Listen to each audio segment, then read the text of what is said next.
You know that feeling when you're walking home alone at night and you hear footsteps behind you? That moment when your heart starts racing, and you can't tell if someone's actually there or if your mind is playing tricks on you. Now imagine that feeling never goes away. Imagine it following you home, watching you through your windows, learning your routines, and slowly becoming the only constant presence in your life. Tonight, I'm going to share 9 true stories about people who lived through exactly that nightmare. These aren't Hollywood thrillers with convenient endings. These are real accounts of ordinary people who discovered that someone had been watching them, studying them, and in some cases, had been doing so for far longer than they ever imagined.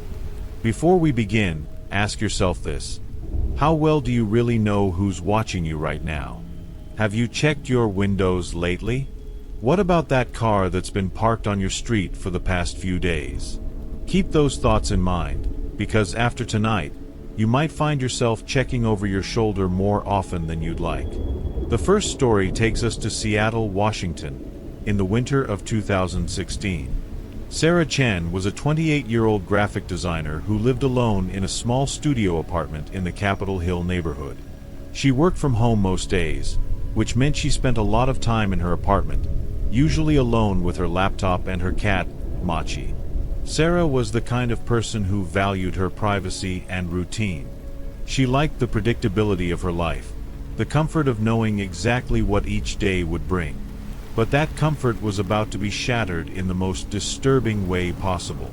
It started with small things. Sarah would come home to find items moved slightly from where she'd left them. A coffee mug on the wrong side of the counter. Her laptop closed when she was certain she'd left it open. Her bedroom door ajar when she distinctly remembered closing it. At first, she blamed herself, thinking she was just being forgetful. We all do that, don't we? Convince ourselves that our memory is playing tricks rather than face the alternative. But deep down, Sarah knew something was wrong. She could feel it in the air of her apartment, like the atmosphere had changed somehow, like the space no longer belonged entirely to her. Then came the night that changed everything. Sarah woke up at 3 in the morning to the sound of Machi hissing. The cat was standing at the foot of her bed, back arched, staring at the bedroom door. Sarah sat up, her heart already pounding, and that's when she heard it. The soft creak of floorboards in her living room. Someone was in her apartment. She grabbed her phone, her hands shaking so badly she could barely unlock it, and called 911. She whispered into the phone, terrified that whoever was out there would hear her. The operator stayed on the line with her, and Sarah could hear the sound of movement getting closer to her bedroom door. The police arrived within minutes, but when they searched the apartment, there was no one there. All the doors and windows were locked from the inside. The officers were sympathetic but clearly skeptical. One of them suggested she might have heard the building settling or a neighbor's television. But Sarah knew what she'd heard. And more importantly, Machi knew. Animals can sense things we can't they? They pick up on presences and dangers that our rational minds refuse to acknowledge. After the police left, Sarah couldn't sleep. She sat on her couch with every light in the apartment on, clutching a kitchen knife, until the sun came up. That morning, she decided to install security cameras. She set up 3 of them, one covering the front door, one in the living room, and one in her bedroom. She felt safer knowing that if anything happened again, she'd have proof. She'd have evidence that she wasn't losing her mind. For a week, nothing happened. Sarah started to relax, started to think that maybe the police had been right, that she'd overreacted.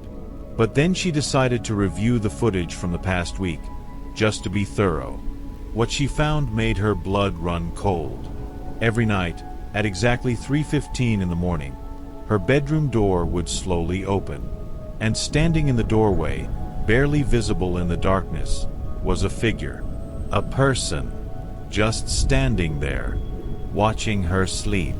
For anywhere from 10 to 30 minutes, this person would stand completely still, and then they would slowly back away and close the door. Sarah watched all 7 nights of footage, her hands trembling, tears streaming down her face. Someone had been coming into her bedroom every single night, standing over her while she slept, and then leaving without a trace. But here's what made it even worse. There was never any footage of this person entering or leaving the apartment. They simply appeared in her bedroom doorway and then vanished. It was as if they materialized out of thin air. She called the police again, this time with evidence. When they reviewed the footage, their demeanor changed completely. This was real, and it was serious. They searched the apartment more thoroughly this time, and that's when they found it. In Sarah's bedroom closet, behind a panel in the back wall, was a small opening. It led to a crawl space that connected several apartments in the building. The building was old, from the 1920s, and this crawl space was part of the original construction, used for accessing pipes and electrical work. Over the years, it had been forgotten, sealed off in most apartments, but apparently not in Sarah's. Inside the crawl space, police found a sleeping bag, snack wrappers, and dozens of photographs. Photographs of Sarah. Sleeping, working, eating, showering. Someone had been living in her walls, coming out at night to watch her, document her, and then retreating back into the darkness. The police never caught the person. By the time they discovered the crawl space, whoever had been using it was gone. Sarah moved out that same day and never went back. She now lives in a modern apartment building with concrete walls and 24-hour security, but she still can't sleep without all the lights on. Think about that for a moment. How many old buildings have forgotten spaces like that? How many walls are hollow enough for someone to move through? How well do you really know the place where you sleep every night? The second story comes from a small town in rural Ohio, and it involves a family of four: Mark and Jennifer Patterson and their two children, 10-year-old Emma and 7-year-old Lucas. The Pattersons had just moved into their dream home, a beautiful old farmhouse on 15 acres of land, surrounded by woods. It was the kind of place where you could see the stars at night, where the kids could run and play without the constraints of city life. It seemed perfect. Too perfect, as it turned out. They'd been in the house for about a month when Jennifer started noticing something odd. Every few days, she'd find muddy footprints on the back porch, leading up to the kitchen door. At first, she assumed they were from Mark or the kids, but the prints were too large, the tread pattern unfamiliar. She mentioned it to Mark, who checked the doors and windows to make sure everything was locked at night. They agreed to be more careful, but neither of them was particularly worried. After all, they were in the country now. Maybe it was just a neighbor cutting through their property, or a delivery person who'd come to the wrong house. But then Emma started having nightmares. She'd wake up screaming, telling her parents about the man at the window. The man with no face who stood outside her bedroom, watching her. Jennifer and Mark tried to comfort her, telling her it was just a bad dream, that there was no one outside. But Emma insisted. She said she could see him even when she was awake sometimes, standing at the edge of the woods, staring at the house. Mark walked the perimeter of the property several times, checking for any signs of trespassers, but he never found anything unusual. Then one morning, Jennifer went out to the barn to feed their chickens and found something that made her stomach drop. Carved into the wooden door of the barn, at about chest height, was a message: "I watch you sleep." The letters were crude, carved with something sharp, probably a knife. Jennifer ran back to the house and called the police. When they arrived, they took photos and filed a report, but there wasn't much they could do. There were no fingerprints, no witnesses, no cameras. The property was too remote. The nearest neighbor was half a mile away.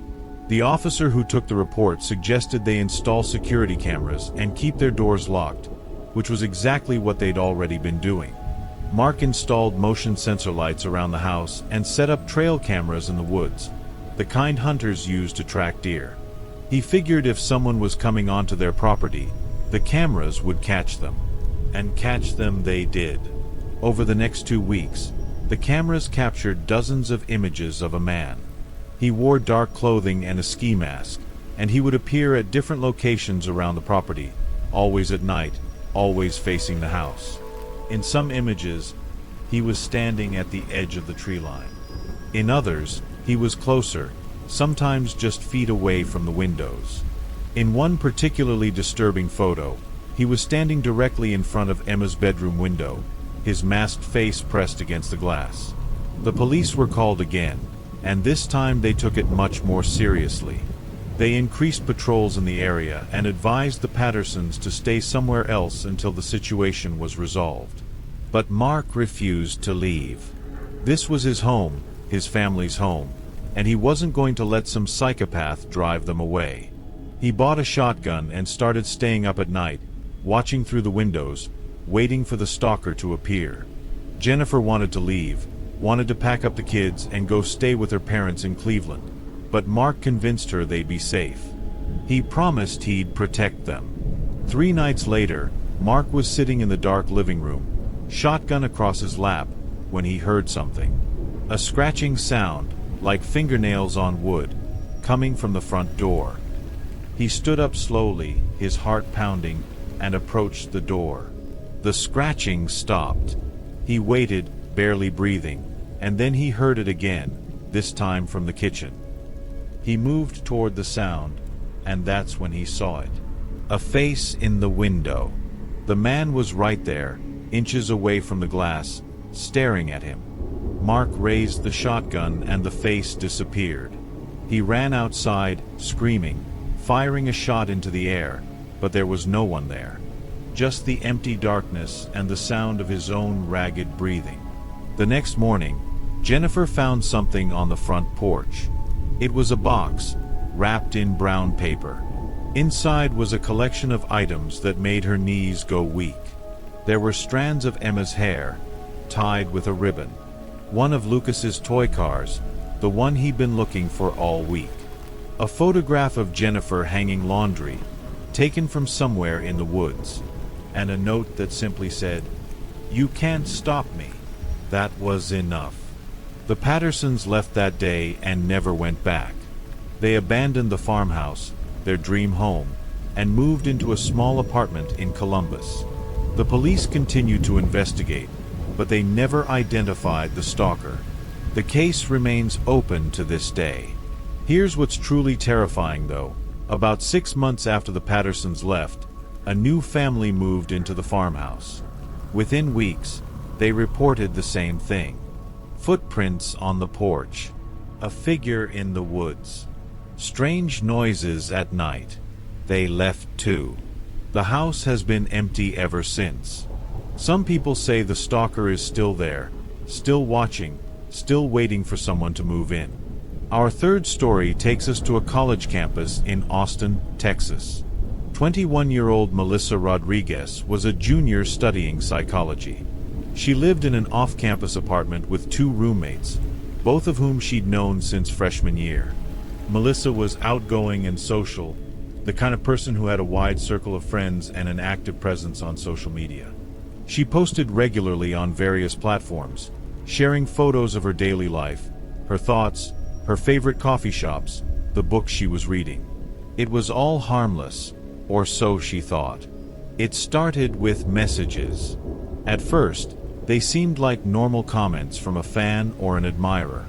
Someone using the name Watching You would leave comments on her posts, usually something innocuous like, "You look beautiful today," or "I love that coffee shop too." Melissa didn't think much of it.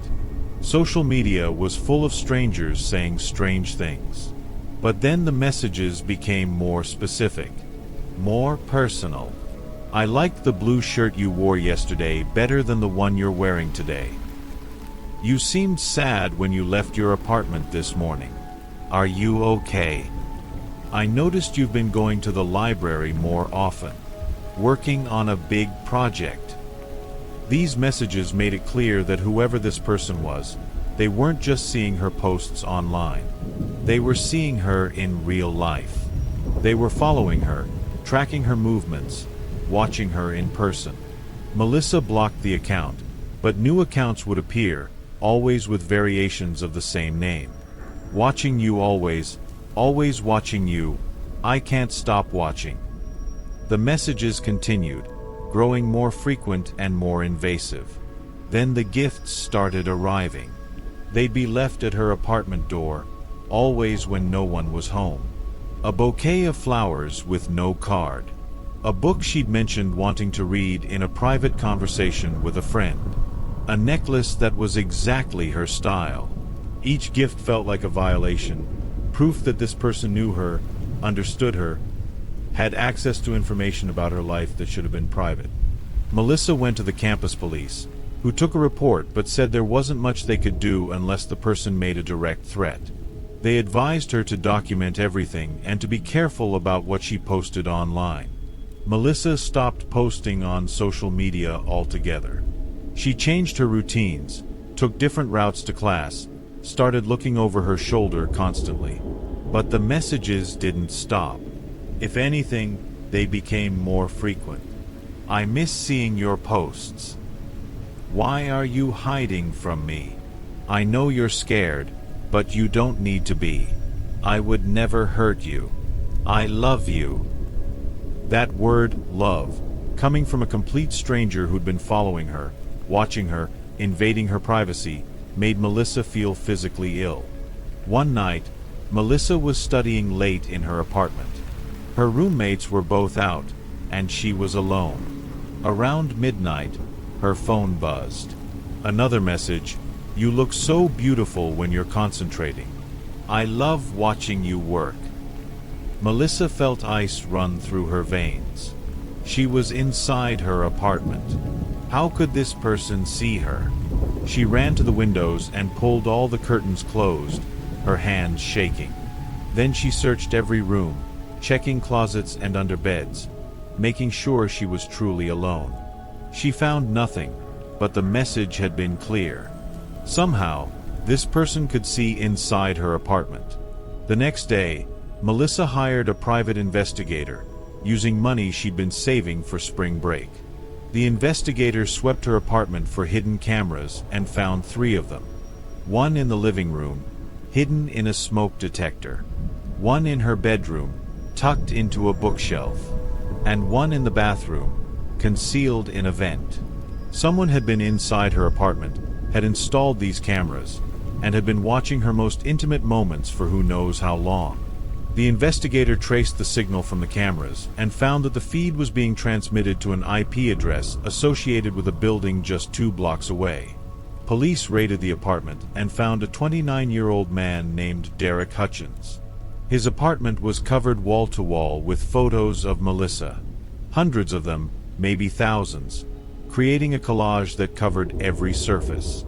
There were photos from her social media, but also photos taken without her knowledge. Photos of her walking to class, sitting in coffee shops, sleeping in her bed. Derek had been obsessed with Melissa for over 2 years, since he'd first seen her at a local bookstore. He'd followed her home that day, learned where she lived, and had dedicated his entire life to watching her. He'd quit his job so he could follow her full-time. His entire existence had become about Melissa. Derek was arrested and charged with stalking, voyeurism, and burglary. He pleaded guilty and was sentenced to 8 years in prison. Melissa transferred to a different university in a different state. She deleted all her social media accounts and now lives under a different name. She's 26 now and still in therapy, still dealing with the trauma of knowing that someone watched her most private moments, that her life was entertainment for someone else's sick obsession. Here's something to consider. Studies show that 1 in 6 women and 1 in 19 men will be stalked at some point in their lives. Most stalking victims know they're stalkers, but a significant percentage are stalked by complete strangers, people they've never met or barely interacted with. How many times have you posted your location online? How many photos have you shared that might reveal where you live, where you work, where you spend your time? Every piece of information is a breadcrumb, a trail that someone could follow. The 4th story takes place in London, England, and it involves a phenomenon that's more common than you might think. 33-year-old David Walsh was a successful architect living in a converted warehouse apartment in Shoreditch. He'd lived there for 5 years and loved the space, the high ceilings, the industrial aesthetic, the sense of privacy it provided. But that privacy was about to be revealed as an illusion. David started receiving letters.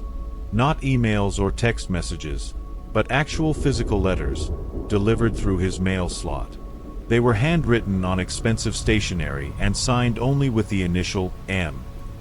The letters were love letters, expressing deep affection and intimate knowledge of David's life. They referenced things he'd done recently, conversations he'd had, even thoughts he'd expressed in what he believed were private moments. The letters spoke about his morning routine, his favorite music, his habit of talking to himself when he was working on a difficult project. At first, David assumed the letters were from someone he'd dated, maybe an ex who was trying to reconnect. But as he read more carefully, he realized that the writer was describing things no one should know. Private things. Things he did when he was completely alone. The writer knew that he slept on the left side of his bed, that he had a birthmark on his right shoulder blade, that he sometimes cried when he listened to a particular song late at night. These weren't things he'd shared with anyone. David contacted the police, who opened an investigation. Meanwhile, the letters kept coming, sometimes multiple times a week. They were always polite, always expressing love and admiration, but the underlying message was clear: M was watching him, constantly, intimately. The question was how. David's apartment was on the 4th floor. There were no buildings directly opposite his windows. He checked for hidden cameras and found nothing. So how was this person seeing him? The answer came from an unexpected source. David's neighbor, an elderly woman named Mrs. Patterson who lived on the floor below, mentioned in passing that she sometimes heard footsteps on the roof late at night. David had heard them too, but had assumed it was maintenance workers or pigeons. But now, with everything that was happening, he decided to investigate. He climbed the access ladder to the roof and found something that made his blood run cold. Someone had set up a small camp on the roof, hidden behind the building's large air conditioning units. There was a sleeping bag, a cooler with food, and a telescope. A high-powered telescope pointed directly at David's bedroom window. Next to the telescope was a journal, filled with entries dated over the past 18 months. The entries detailed David's daily activities, his routines, his habits, everything. And they were signed M. Police were called and they staked out the roof that night. Around 2 in the morning, someone appeared. It was a woman named Miranda Giles, a 41-year-old data analyst who worked in the same building as David's architecture firm. They'd interacted a few times in the elevator and in the lobby, brief polite exchanges that David had completely forgotten. But Miranda had become obsessed with him based on those minimal interactions. She'd followed him home one day, discovered where he lived, and had been camping on his roof ever since, watching him through his windows with a telescope, documenting his life in her journal, and writing him love letters. Miranda was arrested and underwent psychiatric evaluation. She was diagnosed with erotomania, a delusional disorder where a person believes that someone, usually of higher social status, is in love with them. Despite all evidence to the contrary, people with erotomania maintain an unshakable belief that their feelings are reciprocated. Miranda truly believed that David loved her, that his polite smiles in the elevator were signs of deep affection, that he wanted her to watch him, to be part of his life. She was committed to a psychiatric facility, where she remains to this day. David sold his apartment and moved to a different part of the city, to a building with no roof access and curtains that stay permanently closed. He's married now with a young daughter, but he still checks every room before he goes to sleep, still feels uneasy when he's alone, still remembers the feeling of being watched without knowing it. Think about this. How many people do you see regularly but don't really know? The person who makes your coffee every morning, the neighbor you wave to in passing, the co-worker you share an elevator with. Any one of them could be building a fantasy about you, creating a narrative in their mind where you play a starring role, and you'd never know until it was too late. Our fifth story is perhaps the most disturbing because it involves a betrayal of trust that cuts particularly deep. Amanda Reeves was a 35-year-old single mother living in Portland, Oregon, with her 8-year-old son, Tyler. Amanda worked as a nurse, often taking night shifts to make ends meet. When she worked nights, Tyler would stay with a babysitter, a friendly college student named Josh who lived in the same apartment complex. Josh was studying education, seemed responsible, and Tyler liked him. It seemed like a perfect arrangement. For 6 months, everything went smoothly. Then Amanda started noticing that Tyler was acting strangely. He'd become anxious about her going to work, would cry when Josh arrived, and started having trouble sleeping. When Amanda asked what was wrong, Tyler couldn't articulate it. He just said he didn't like Josh anymore, that Josh made him feel weird. Amanda talked to Josh, who seemed genuinely concerned and confused. He said Tyler had been fine, that nothing unusual had happened during their babysitting sessions. Amanda considered finding a new babysitter, but before she could, something happened that revealed the horrible truth. Tyler's school called to say that he'd been drawing disturbing pictures in class. Pictures of himself in his bedroom with a dark figure standing in the doorway. When the school counselor asked about the drawings, Tyler said it was Josh, that Josh would come into his room after he was supposed to be asleep and just stand there, watching him. Sometimes for hours. Amanda confronted Josh, who vehemently denied it. He said Tyler must be having nightmares, confusing dreams with reality. But Amanda's maternal instincts told her something was very wrong. She set up a hidden camera in Tyler's bedroom, one of those nanny cams disguised as an alarm clock. She didn't tell Josh about it. That night, she went to work as usual, and Josh came over to babysit. When Amanda reviewed the footage the next morning, what she saw made her physically ill. Josh had put Tyler to bed at 8:30, as he was supposed to. But then, around 9:30, after Tyler had fallen asleep, Josh entered the room. He stood at the foot of Tyler's bed and just watched him sleep. For over an hour, Josh stood there, motionless, staring at Tyler. Around 11, Josh left the room, but he came back at midnight and stood there for another hour. This pattern continued throughout the night. Josh would come in, watch Tyler sleep, leave for a while, then return. Amanda called the police immediately. When they questioned Josh, he initially denied everything, but when confronted with the video evidence, he broke down. He admitted that he'd been doing this almost every time he babysat. He claimed he didn't know why, that he wasn't planning to hurt Tyler, that he just felt compelled to watch him sleep. Psychologists would later describe Josh's behavior as a form of scopophilia, a disorder characterized by deriving pleasure from watching others, especially in vulnerable states. But knowing the clinical term didn't make what happened any less horrifying. Josh was arrested and charged with stalking and child endangerment. Because he hadn't physically touched Tyler, the charges weren't as severe as they could have been, but he was sentenced to 3 years in prison and required to register as an offender. Tyler underwent extensive therapy to deal with the trauma. He's 15 now and still struggles with anxiety and trust issues. Amanda quit nursing and found a job with daytime hours so she'd never have to leave Tyler with anyone else again. She also became an advocate for hidden cameras in homes, speaking publicly about her experience to encourage other parents to trust their instincts and to verify that their children are safe. The terrifying reality is this: most people who harm children are not strangers lurking in dark alleys.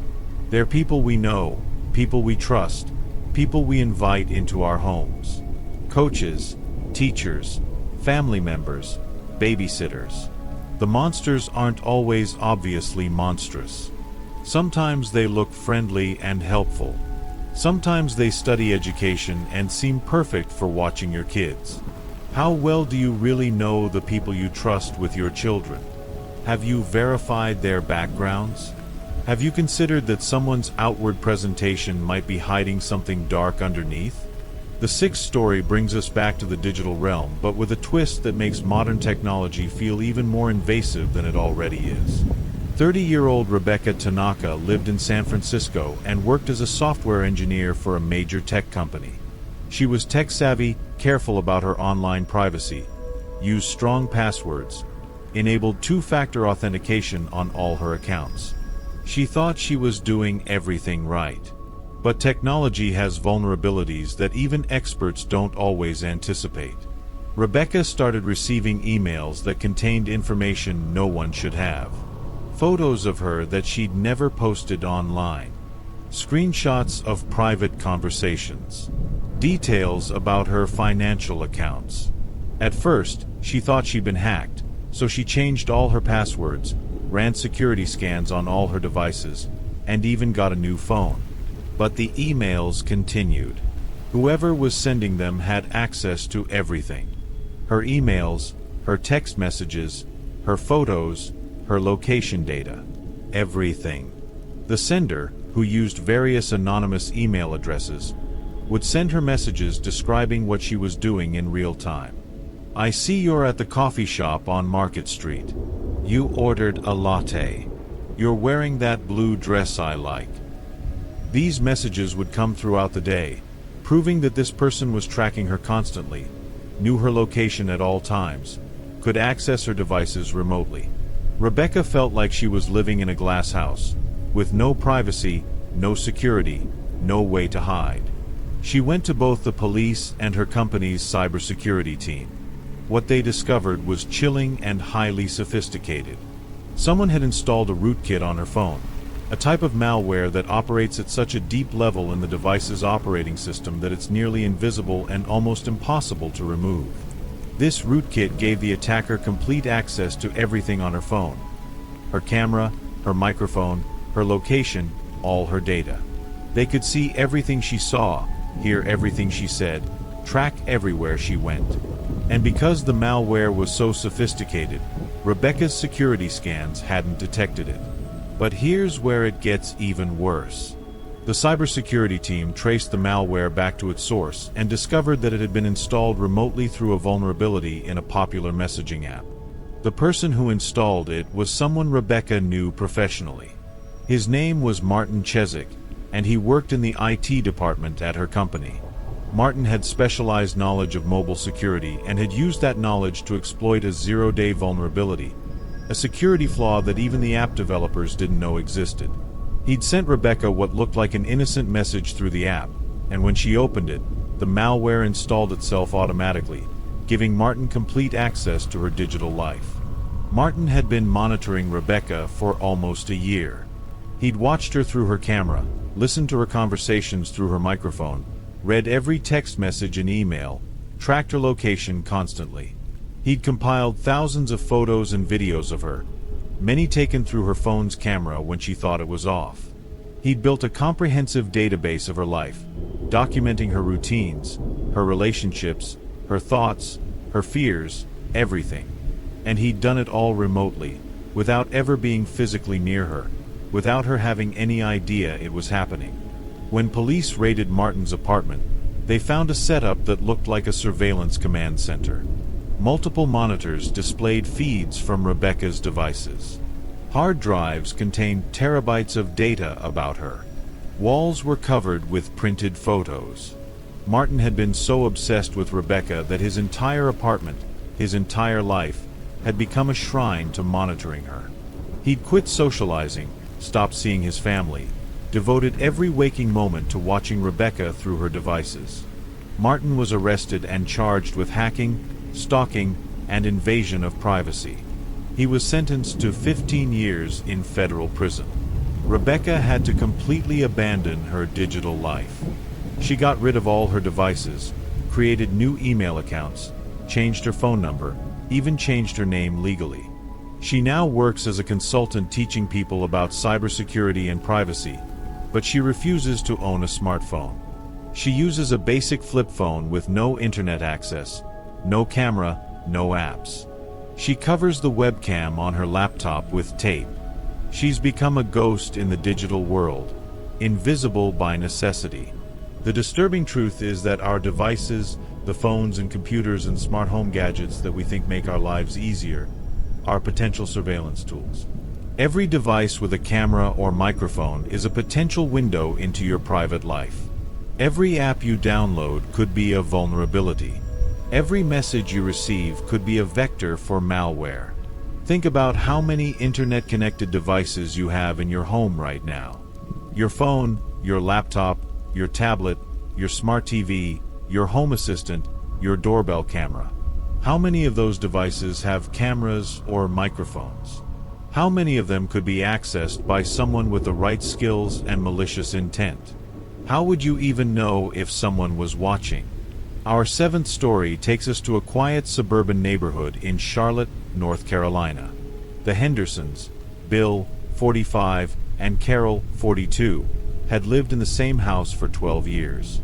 They knew their neighbors, felt safe in their community, never thought twice about going to bed at night or leaving their house empty during the day. They were living the American dream. Until they discovered they'd been living that dream in front of an audience. It started when Bill was doing some maintenance in the attic. They were planning to add insulation, and Bill went up to assess what they'd need. While he was up there, he noticed something odd. Small holes in the walls, each about the size of a quarter, positioned at regular intervals along the wall that adjoined their neighbor's house. The holes were neat, deliberately drilled, and when Bill looked closer, he could see light coming through from the other side. He could see into the neighbor's attic. Confused, Bill checked the walls in their bedroom, which also adjoined the neighbor's house. He found similar holes, but these were more carefully concealed, hidden behind furniture or in corners where they wouldn't be easily noticed. And when he put his eye to one of the holes, what he saw made his stomach turn. He could see directly into the neighbor's house. More specifically, into the neighbor's bedroom. And if the holes worked one way, they worked the other way too, which meant the neighbors could see into the Hendersons' house. Bill immediately called Carol home from work. Together, they searched every room that shared a wall with the neighbor's house. They found a total of 17 holes. Some in the bedroom, some in the bathroom, some in the living room. Every major room in their house had been compromised. Someone had drilled these holes to watch into their home, and the only people who could have done it were their neighbors, Richard and Susan Keller. The Kellers were a quiet couple in their 50s who kept to themselves. Bill and Carol had always thought they were slightly odd but harmless. They'd lived next door for the entire 12 years the Hendersons had been there, which meant they'd potentially been watching for 12 years. 12 years of private moments, intimate moments, vulnerable moments, all observed by the people next door. Bill called the police, who came and documented the holes. When they confronted the Kellers, Richard initially tried to claim he didn't know anything about the holes, suggesting they might have been there when they moved in. But the evidence was overwhelming. When police searched the Keller home, they found that on their side of the wall, each hole had been fitted with a removable cover, allowing the Kellers to watch whenever they wanted and conceal the holes when necessary. More disturbingly, they found notebooks, journals that dated back 12 years, filled with entries describing what the Kellers had observed of the Hendersons' life.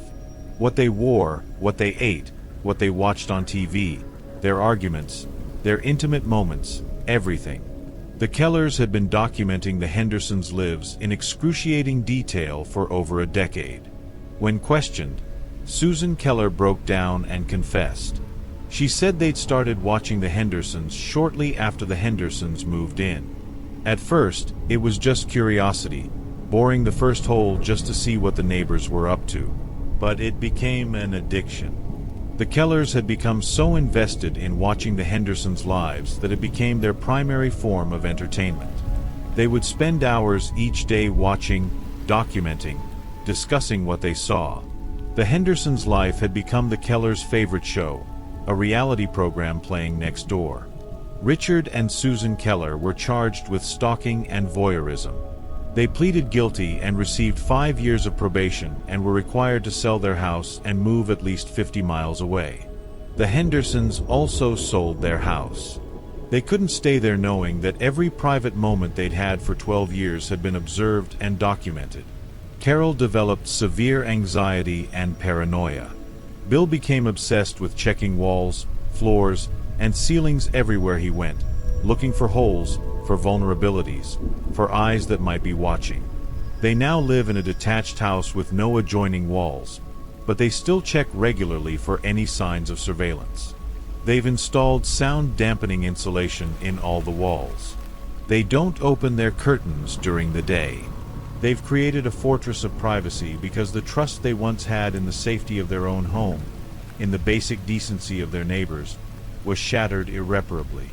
Think about your own home for a moment. Do you share walls with neighbors? In an apartment building, you probably share walls on multiple sides, maybe even the ceiling and floor. In a townhouse or duplex, at least one wall. How thick are those walls? How well do you really know the people on the other side? What could they be doing that you don't know about? The eighth story is unique because it involves a stalker who remained completely invisible until the very end. 42-year-old Gregory Nash lived alone in a rural area outside of Boise, Idaho. He owned 20 acres of land with a small house situated in the middle of it. The nearest neighbor was a mile away. Gregory valued his privacy and solitude, which is why he'd chosen such an isolated location. He worked remotely as a financial consultant, rarely left his property, and was perfectly content with his quiet, solitary life. Gregory started noticing small things going missing. Food from his refrigerator. Clothes from his laundry. Nothing major, just items here and there. He assumed he was being forgetful, maybe eating more than he realized or misplacing things. But then he started finding evidence of someone else in his house. A dirty plate in the sink that he didn't remember using. Muddy footprints on the floor when he hadn't been outside. His bed made when he was certain he'd left it unmade. These occurrences were sporadic, sometimes weeks apart, but they were definitely happening. Gregory set up cameras inside his house, covering every room. For weeks, the cameras showed nothing unusual. Just Gregory going about his daily routine. But then, one day while reviewing footage, he saw something impossible. At around 2 in the afternoon, while Gregory was in his office working, a person emerged from the hallway closet, walked into the kitchen, made a sandwich, ate it, cleaned up, and then went back into the hallway closet. The entire sequence took about 15 minutes. The person moved casually, comfortably, as if they belonged there. And Gregory, in his office with headphones on, had no idea it was happening. Gregory called the police immediately. When they arrived and checked the hallway closet, they found that the back wall was actually a false panel. Behind it was a small space, about 4 feet by 6 feet, that had been carved out from the area under the stairs. Inside this hidden space was a sleeping bag, several days' worth of food and water, some books, and personal items including a toothbrush and changes of clothes. Someone had been living in Gregory's house, in a hidden compartment, emerging when Gregory was distracted or asleep to use the bathroom, eat food, and apparently just exist in his space. The police staked out the house that night. Around 3 in the morning, the panel opened and a man emerged. He was arrested immediately. His name was Tom Ridley, and he was a 53-year-old drifter with a history of breaking into people's homes and living in their hidden spaces. He'd been in Gregory's house for nearly 3 months, living in the wall, coming out when Gregory was occupied or sleeping, existing as a ghost in Gregory's home. Tom had even been there while Gregory was having video calls for work, sitting silently behind the false wall, listening to conversations, learning about Gregory's life. When questioned, Tom explained that he'd discovered the hidden space while the house was empty, before Gregory had moved in. The previous owners had used it for storage and had forgotten about it. Tom had broken in, made himself a comfortable little nest, and then stayed when Gregory moved in. He justified it by saying he never took much, never caused any real problems, that he was just trying to survive. But to Gregory, it was a violation beyond description. Someone had been living in his walls, watching him, existing in his most private space without his knowledge for months. Tom was charged with burglary and trespassing and was sentenced to 4 years in prison. Gregory sold the house and moved to a modern condo in downtown Boise, a place with no hidden spaces, no walls thick enough to conceal a person, no possibility of someone living inside the structure itself. But he still checks closets obsessively. He still knocks on walls to make sure they're solid. He still feels like his privacy is an illusion, like at any moment someone might emerge from a hidden space and reveal that his life has been a performance observed by an unseen audience. This phenomenon, people living in the hidden spaces of others' homes, is more common than you'd think. There's even a term for it, frogging, derived from frogs who hop from place to place. Reports of frogging cases have increased in recent years, with people discovering strangers living in their attics, basements, crawl spaces, even in sections of wall. How secure is your home? Have you checked every closet, every cupboard, every space large enough to conceal a person? How would you know if someone was living in a hidden part of your house right now? Our final story is perhaps the most psychologically disturbing because it involves a stalker who wasn't just watching from the outside but had completely infiltrated the victim's life. 27-year-old Jessica Browning lived in Denver, Colorado, and worked as a real estate agent. She was outgoing, friendly, successful, and had a wide circle of friends and acquaintances. Among those acquaintances was a woman named Laura Whitmore, someone Jessica had met at a networking event about a year earlier. They'd become casual friends, occasionally getting coffee or meeting at social events. Laura seemed nice enough, if a bit intense sometimes, but Jessica enjoyed her company and considered her a friend. What Jessica didn't know was that Laura had orchestrated their entire friendship. Laura had seen Jessica at an open house 2 years earlier and had become obsessed with her. She'd followed Jessica, learned her routines, researched her life, and then carefully positioned herself to accidentally meet Jessica at that networking event. Everything about their friendship had been planned and manipulated by Laura to get close to Jessica. Over the course of a year, Laura slowly became more involved in Jessica's life. She'd show up at places where Jessica happened to be, always with a plausible excuse. She'd offer to help with things, to run errands, to be there for Jessica. And Jessica, being trusting and friendly, let her in. Laura met Jessica's other friends, attended birthday parties, became part of Jessica's social circle. She even had a key to Jessica's apartment, which Jessica had given her for emergencies. But Laura was using that access in ways Jessica never imagined. She'd go to Jessica's apartment when Jessica wasn't home and go through her things. She'd read her journal, look through her photos, even try on her clothes. She'd rearrange small items so they were exactly the way Laura thought they should be. She was slowly taking over Jessica's life, molding it, controlling it, all while pretending to be a supportive friend. The truth came out in the most unexpected way. One of Jessica's other friends, Michelle, mentioned to Jessica that Laura had told her something personal about Jessica, something that Jessica had only written in her private journal, something she'd never told anyone out loud. When Jessica asked Laura how she knew that information, Laura became flustered and couldn't provide a convincing explanation. That inconsistency made Jessica suspicious, and she started paying more attention to Laura's behavior. Jessica set up a hidden camera in her apartment and then made sure Laura knew she'd be out of town for a long weekend. What the camera captured was terrifying. Laura came to the apartment multiple times over that weekend. She'd sit on Jessica's bed, sleep in her sheets, wear her clothes, use her makeup. She'd practice introducing herself as Jessica, using Jessica's mannerisms and speech patterns. At one point, Laura stood in front of the mirror and said, "I'm Jessica Browning, and this is my life. This is my apartment. These are my things. I am Jessica." She was trying to become Jessica, to literally take over her identity. Jessica called the police and showed them the footage. When they confronted Laura, she had a complete breakdown.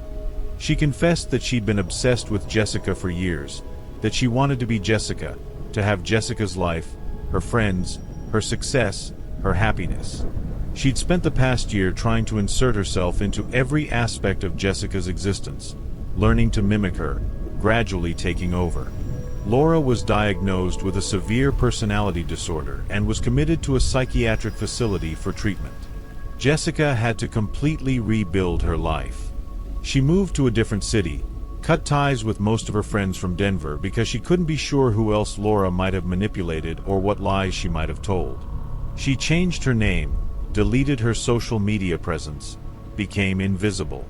She's 32 now and still struggles to trust people, still analyzes every new friendship for signs of manipulation, still wonders if the person talking to her really wants to be her friend or wants to be her. The final terrifying reality is this. Sometimes the stalker isn't a stranger lurking in the shadows. Sometimes it's someone you know, someone you trust, someone you've invited into your life. Sometimes the person who seems like they want to be close to you actually wants to be you. How well do you know your friends? How did you meet them? Was it really a coincidence, or was it planned? How much access do they have to your life, to your home, to your private thoughts? Could someone be studying you right now, learning to imitate you, preparing to take over your life? As we reach the end of these 9 stories, I want you to think about something. Every single one of these accounts is based on true events. These aren't fictional horror stories designed to entertain. These are things that happened to real people, ordinary people who thought they were safe, who thought they had privacy, who thought they could trust their surroundings and the people in their lives. They were wrong. And the scariest part is that for every story like these that gets reported, that gets investigated, that gets resolved, there are probably dozens more where the victims never find out, where the stalker is never caught, where someone is watching right now and will continue watching indefinitely.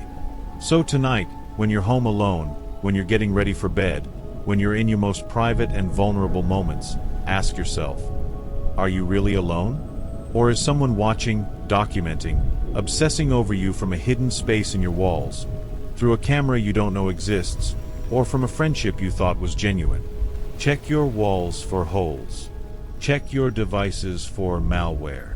Check your closets for hidden spaces. Look at your friends and ask yourself if you really know them or if they're wearing a mask, playing a role, manipulating you towards some purpose you can't see yet. The world we live in has given stalkers more tools than ever before. Technology that can track your every movement. Social media that broadcasts your life to anyone watching. Buildings with forgotten crawl spaces and hidden rooms. A society where we're taught to be polite, to trust, to not make waves even when our instincts are screaming that something is wrong. Be careful out there. Trust your instincts. If something feels wrong, it probably is. Don't dismiss the feeling of being watched. Don't rationalize away the evidence that someone might be invading your privacy. Don't trust too easily or share too much. Because somewhere out there, someone might be watching you, studying you, obsessing over you, waiting for the perfect moment to reveal themselves, or perhaps preferring to remain hidden forever, content to watch your life unfold like their personal movie. Sleep well tonight, if you can. And remember, just because you can't see them doesn't mean they're not there.